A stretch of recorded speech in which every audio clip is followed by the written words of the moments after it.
We're going to be looking at where graphs or functions increase and decrease. And I just wanted to take a look at this first one on the very first page.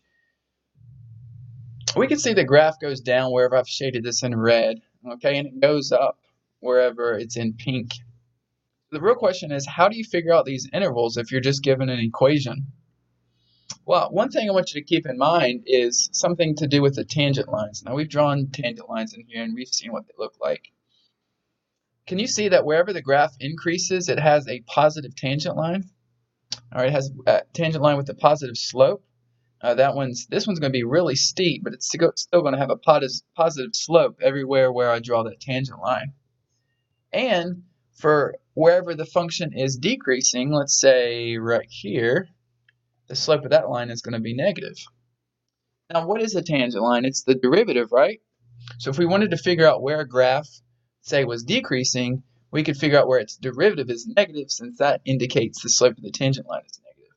And the same is true for where a graph is increasing. For example, right here, since it has a positive tangent line slope, that means the derivative would be positive and therefore would be increasing there. So that's what we're going to do, and that's the gist of this lesson. Let's take a look at this graph, for example, and let's start on the left. And as we start on the left, I want you to take a look at the tangent line. It's negative, right? So as we go through and trace this, we will see that wherever it has a negative tangent line, we're going to trace red, and wherever the tangent line is positive, we'll trace green. We will be able to start to see what increasing and decreasing looks like for a particular function. Okay, so wherever the tangent line is positive, it's green, and wherever the tangent line is negative, it turns red. We can start to see where then the graph is increasing and decreasing. Pretty interesting stuff. So we can see sometimes it changes, right, from decreasing to increasing and vice versa. And where the tangent slope is positive, the graph is increasing, negative, it's decreasing.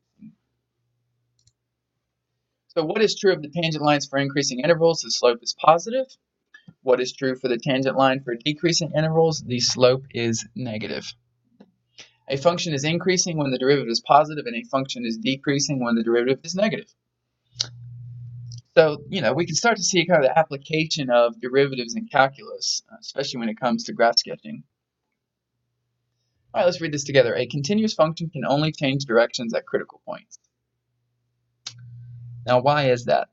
Now, keyword continuous. When we have asymptotes, the graph can change direction from one asymptote to another. But for continuous function, only at critical points. Take a look. We have a critical point here. We can see the graph goes from decreasing to increasing. Critical point here goes from increasing to decreasing. And a bunch of other critical points where the graph changes direction. And that's because, if we tried to somehow come up with a scenario where it did change direction, but it wasn't a critical point, it wouldn't happen, right? In other words, it has to either have a horizontal tangent or it has to be a place where the derivative doesn't exist. There are no other possibilities. Now, we've said this before, I'm going to say it again. The converse is not always true. A critical point does not imply a change in direction. So you can have critical points that might not change direction. For example, vertical tangents.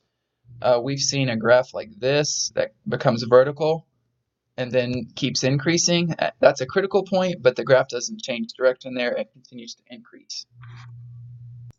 Here is an example of that again, and I'm going to just draw the tangent line and show what happens at this critical point in the middle at 0. Okay, we can see it turns orange there, indicating it's a vertical tangent, but it never actually decreases. It never changes direction. So that happens, right? And we want to be very clear about the fact that just because it's a critical point doesn't mean it changes direction. A discontinuous function can change directions whenever it wants to. Now let's go ahead and take a look at something like that. Here we have a function that's a discontinuous at 0. Let's go ahead and trace the tangent line here.